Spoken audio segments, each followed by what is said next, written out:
I'm glad to be here, not here, but by Zoom. So let's talk about Hebrews. I am going to do things a little differently than most people do Bible study. And this is the same way I did the other books that we looked at.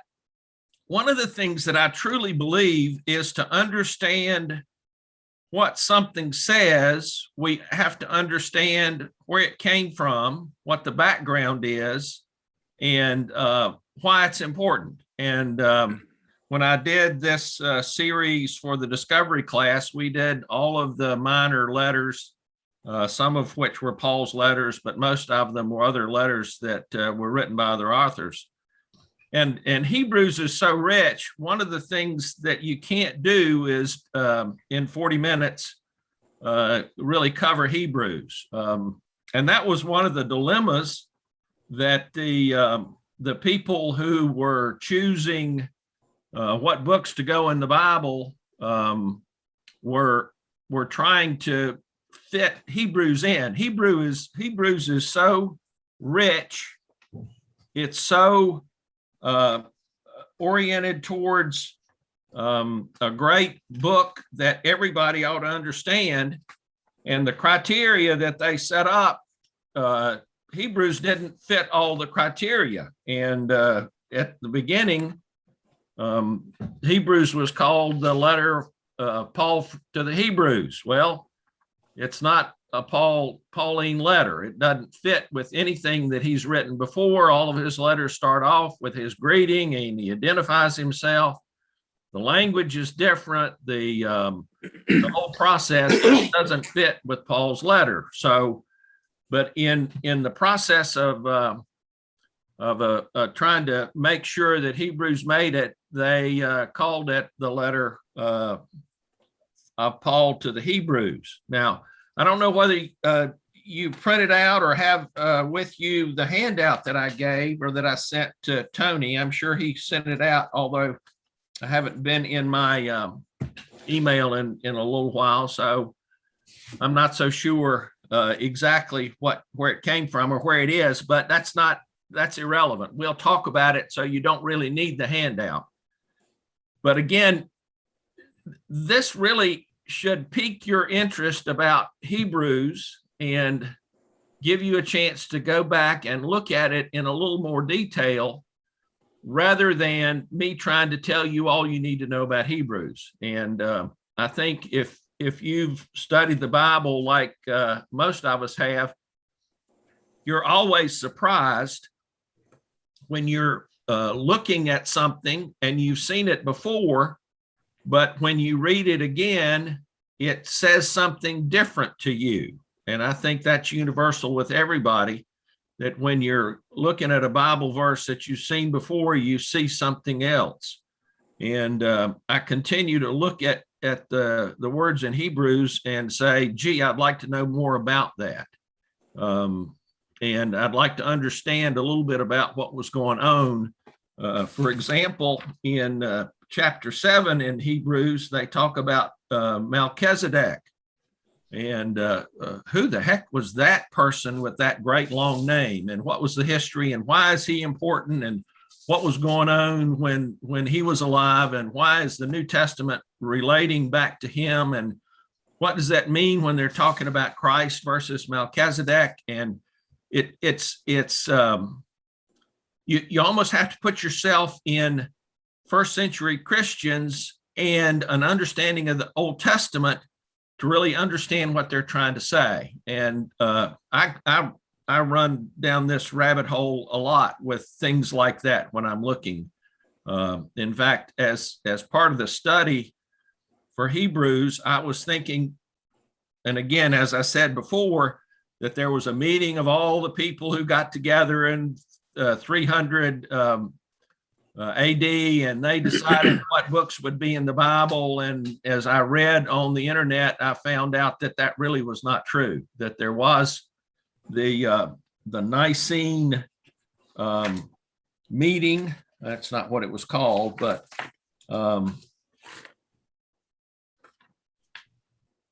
anyway, in 300, the leaders of the church got together, and tradition has it that's where they selected the books of the Bible, but that's really not true.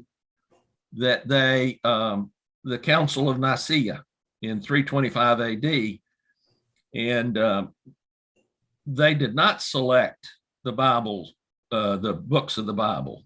That evolved over the next few hundred years. But you can imagine thinking about Christianity is only 300 years old, and how many documents are being shared among Christians. And we do know that there are lots of books that and documents that did not make the Bible. In fact, in 300 AD, a scholar named Eusebius wrote with a list of books that were legitimate versus a list of books that were not legitimate. And they the books that fell out were things like the Gospel of Mary, Enoch, Tobit, Judith, Maccabees, Shem, and some of these books are called a crop. I'll say it right in a minute. Anyway, they're books that actually in the Roman Catholic Bible, they do have some of these non-canon texts, apocrypha, if I can say it finally right. And so it evolves. In fact, Luther in 1500 didn't like James, because James says that works alongside faith are important, and we believe that we are saved through faith. And James sort of takes a little different, not a different view, but takes it a little further than that. But Luther wasn't real proud of wasn't really endorsing James. And then other scholars, Jude and Revelation, were not as popular. But again, these books evolve, and Hebrews again is one that sort of fits outside the standard. But again, because it's so rich in its in what it says, and it's so based on what we believe, and is important for what we believe, that it was and has been included in the Bible. And thank goodness it has, because again, it needs to be in the Bible. Okay. So that's sort of a good overview of where we're coming from, and who wrote it. As Origen, a 3rd century Christian theologian, said, only God alone knows for sure. And people have supposed who wrote Hebrews. Some believe that Paul wrote it and Luke translated it, and that's why it's not exactly like other Pauline letters.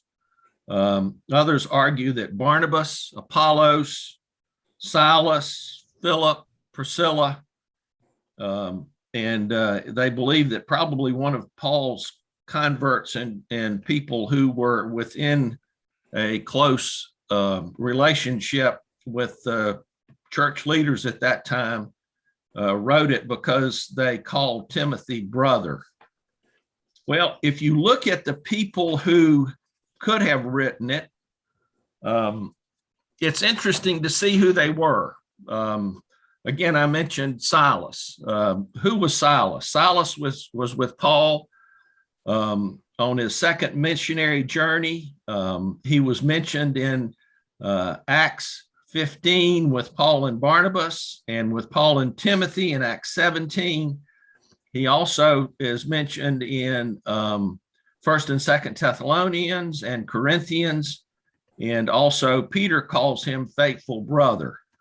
But if you look at Silas's role, he was really a follower. He was somebody who was with Paul and supported Paul and the early church. So he was a follower. So again, would he be able to write this text that is so rich and so deep and so theological? It's not a simple text. It is very theologically complex. And then we look at Barnabas. Barnabas was believed to be a cousin of Mark, and he was named an apostle in Acts. And we see a couple of mentions of Barnabas. He was with Paul on his missionary journey, one of his missionary journeys. He was a Jew from Cyprus. He was mentioned in Paul's letters from Corinthians and Galatians, and he preached in Paul with Antioch. And if you remember, the thing that sticks out about Barnabas, anybody, when you say Barnabas, what do you think of? Anybody have a something that jumps out? One of the things, he did something that was a surprise in the early church. Anybody remember? Acts 4:37. He sold his land and gave the proceeds to the new church, and that was something that was mentioned in Acts. And again, people were asked to do the same. Another person who was suggested as the author, and I believe many people believe is the key person who might fit the bill, was Apollos. Apollos is one that you don't hear a lot of, but he was mentioned in Acts, and a preacher in Ephesus, fervent in spirit. In 1 Corinthians, Paul says that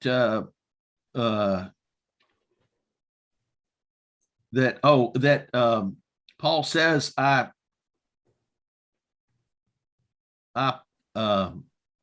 planted, Apollos watered, but God gave growth. My notes are sort of sketchy here. But tradition says that he left Corinth because of a divisiveness that came up in the church. So he just sort of said, that's it, guys. I don't want to preach in Corinth anymore. And it took Paul's letter to the Corinthians to make that divisiveness go away, and then he came back. If you look at another thing that is interesting about Apollos, and in Acts 18:26, this is talking about Apollos. He began to speak boldly in the synagogue. Doesn't say he was speaking accurately, but he was speaking boldly. And then it says, but when Priscilla and Aquila heard him, they took him aside and explained the way of God to him more accurately. So it looks like to me that he was sort of off base a little bit, and that Priscilla and Aquila took him aside and coached him and set him straight.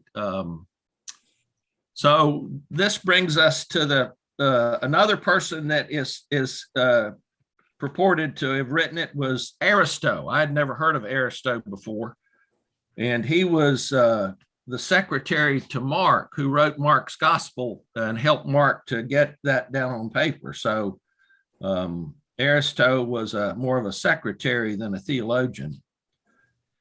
And then Priscilla and Aquila. My vote's for Priscilla. And there are lots of people who think, no, there's not a pronoun in Hebrews that would refer to a female pronoun. Well, if you think about the circumstances back then,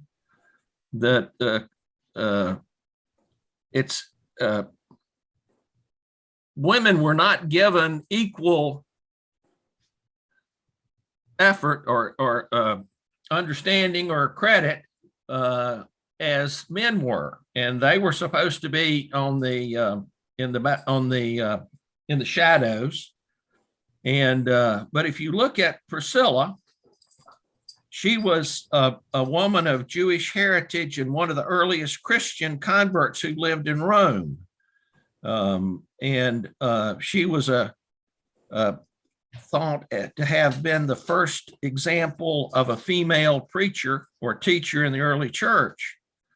And coupled with her husband, Aquila, she was celebrated missionary and a friend and co-worker of Paul. So not only was she able to be a missionary and a friend of Paul, she was able to take Apollos aside and coach him.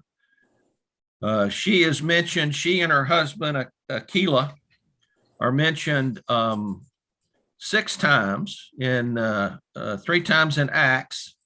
One I mentioned where she was coaching Apollos, but a couple of other times when they were working with Paul.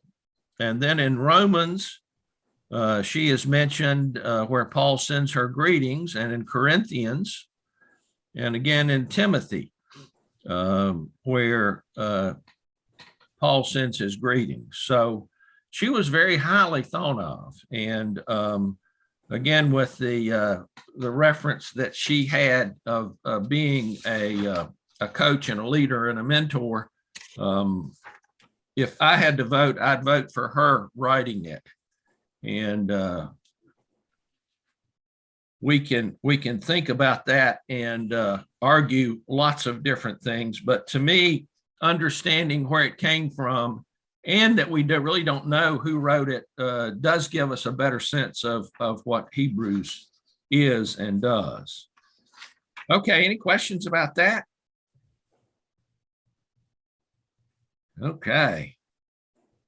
It was written to second generation Hebrew Christians who may have been considering returning to Judaism. And in the early church, we see that quite a bit. We see that the push-pull of something new versus going back to what they knew and were able to do without a lot of effort.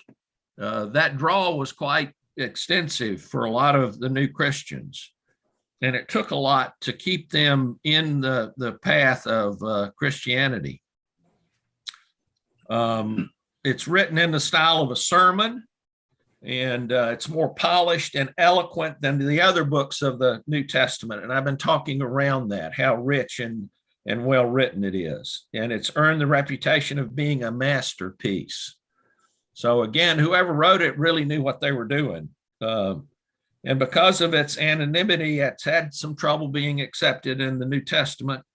And because of its sound theology, it could not be omitted.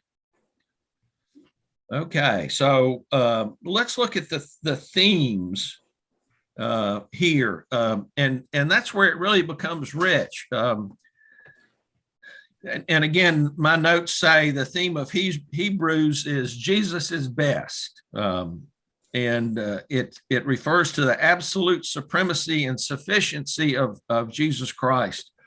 One of the things you find throughout the New Testament is that people wanted to know by what authority the disciples or anybody that was listed there had to do what they were doing.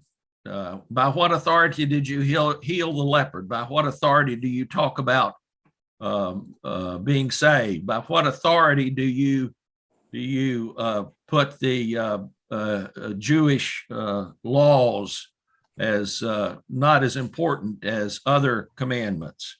So that was really important, and the Hebrews really nails it. Really, hits it down the middle and makes a birdie with this one. The absolute supremacy and sufficiency of Jesus Christ as a revealer and mediator of God's grace. So not only does God send Jesus to be a person on the earth, to be human, but he continues to be the epitome of who God is. And that's, as I mentioned, Melchizedek, that's the comparison that they make. Christ is shown to be superior to the ancient prophets, to angels, to Moses, to Aaron, to priestly succession descended from him. So again, the absolute supremacy is what we're looking at. Readers are told there's no turning back to the old Jewish system. God's people must now look to Christ, whose death, resurrection, and ascension have opened the way to true heavenly sanctuary of God's presence.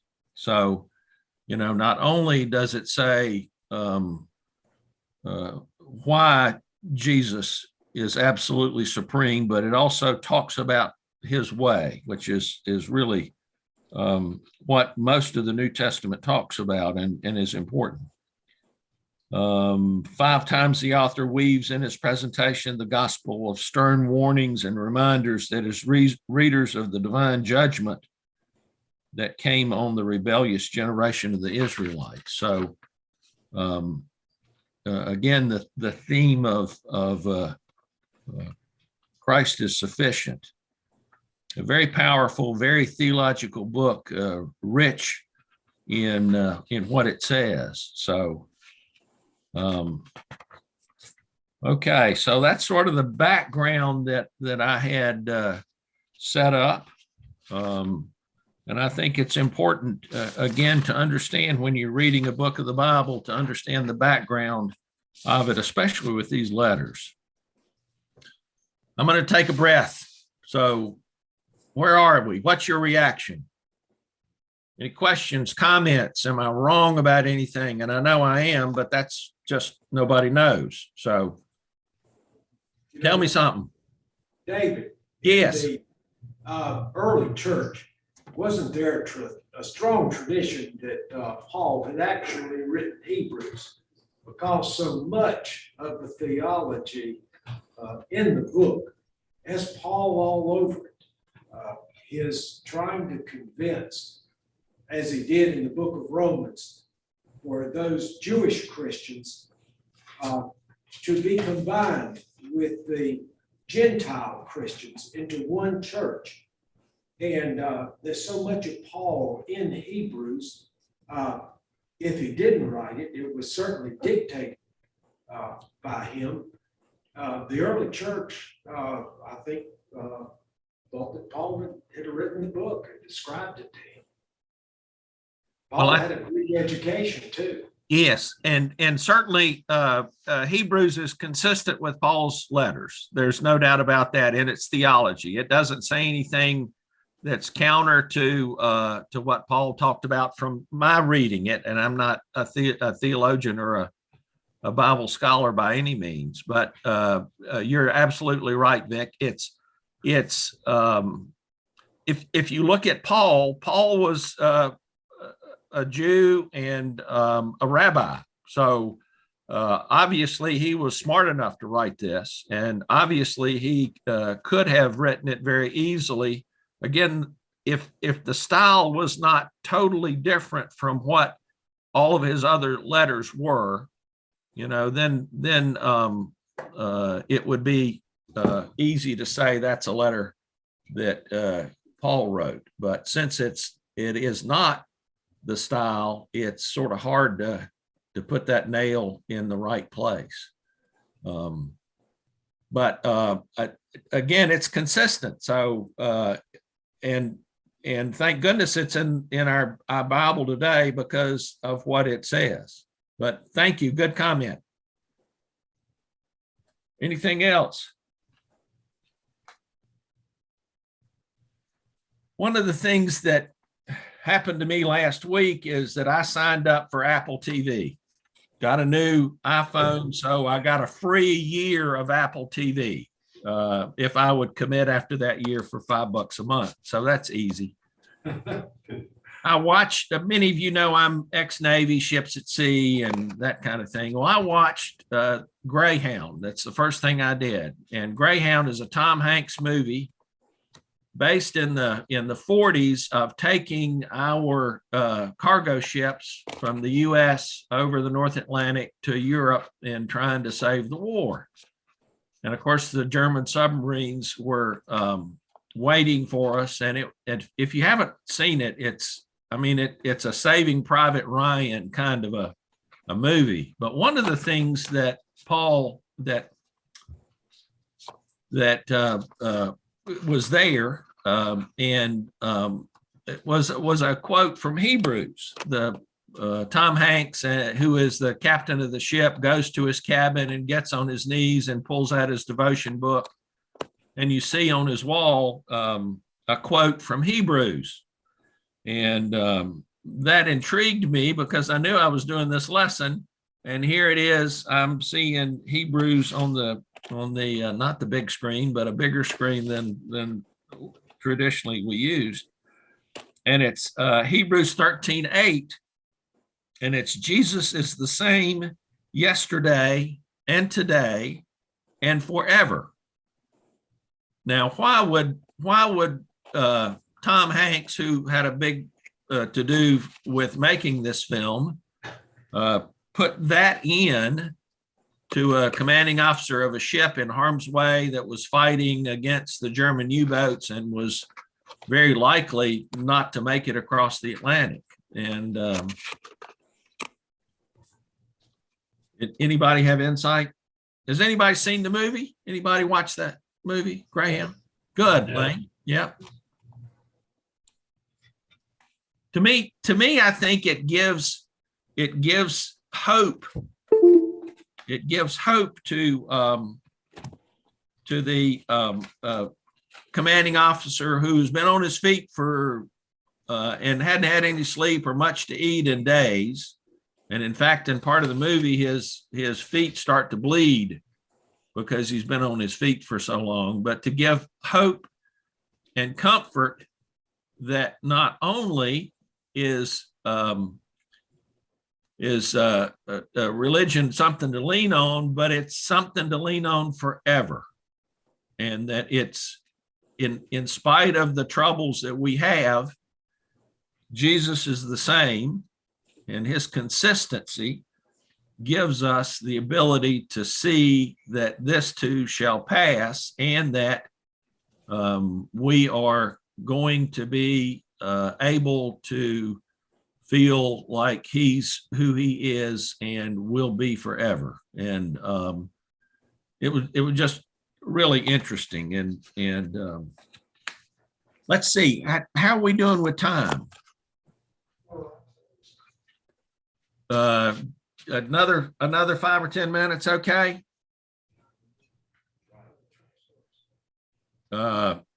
Hearing no complaint, he'll move on. I think let's look at some of the verses. Hebrews 11:1, again from the handout. It says, now faith is confidence in what we hope for and assurance about what we do not see. Faith is confidence in what we hope for and assurance about what we do not see. Ed, I don't know whether you preached on that, but if Bob were dialed in, he would probably say that'll preach, because that is really rich in what faith is and hope is, and assurance of what we can count on, even though we don't see it. And the study Bible says that faith involves assurance and conviction in keeping with the active character of faith. So to me, that really is one that says a lot. And then Hebrews 6:19 talks about God's faithfulness, and Christians' hope becomes confident expectations. Verse 19, we have this hope as an anchor for the soul, firm and secure. It enters the inner sanctuary behind the curtain. And of course, that's a reference to the temple. But again, we saw hope in Hebrews 1:1, and now we have this hope as an anchor for the soul. An anchor for the soul. Being a Navy guy, I like that analogy and understand what a firm thing an anchor is. And then again talking about faith and hope and assurance. The anchor is firm and secure. Those all are words that sort of fit together. And then Hebrews 4:6, we can be sure of God's promises. Let us then approach God's throne of grace with confidence, so we may receive mercy and find grace to help us in our time of need. Now, if I were Tom Hanks, I think I'd have put that on my bunk, because there it's grace and help in time of need is certainly something that would give you confidence and hope for the future and ability to get through where you are. Let's see, let's go to Hebrews 1, 3, and 4, because the theme of Hebrews is the sufficiency of Jesus Christ and his superiority. And in Hebrews 1, 3, and 4, he says, the Son is the radiance of God's glory, such beautiful language, and the exact representation of his being, sustaining all things by his powerful word. After he had provided purification for sins, he sat down at the right hand of the majesty in heaven. So he became as much superior to the angels as the name he inherited is superior to theirs. Again, the position that Christ has, which is a lot firmer and closer to God than in any other circumstances. And then Hebrews 12:14, living in peace, make every effort to live in peace with everyone and be holy. Without holiness, no one will see the Lord. See to it that no one falls short of the grace of God, and that no bitter root grows up to cause trouble and defile many. So again, trying to cooperate and live. So, and then as part of the handout, I sort of like these postings of things that you can put on your refrigerator. And no, you probably can't see them very well, but one is Hebrews 11:6. It's impossible to please God without faith, because no one who draws near to God must believe that he exists and that he rewards people who try to find him. Hebrews 11:6. And then Hebrews 11:1. Now faith is the substance of things hoped, the evidence of things not seen. And we talked about that. And then here's Hebrews 13:5. For God has said, I will never fail you. I will never abandon you. Again, something that would be good for you to have on your bedside table when you wake up. Okay. Any questions or comments? It's 10:30. David, that's a wonderful lesson, and it's a great handout. Yes. Thank you. Well, I had more fun than you'll know in preparing that. It took a lot of chasing rabbits, but those rabbits really were interesting, and I enjoyed it. So, Wonderful. Thank you. Good job. Thank you. okay, let me say one other thing. I have enjoyed being with Every Man's Bible class, and since my discovery class is reconvening after a long hiatus because of COVID, I will go back to that class, that group, since I started it in the early 80s, and I will may dial in to Every Man's now and again. But thanks for letting me visit. Thanks for letting me have the podium and say some things that I think were important. But you've been a blessing to me, so I thank you very much.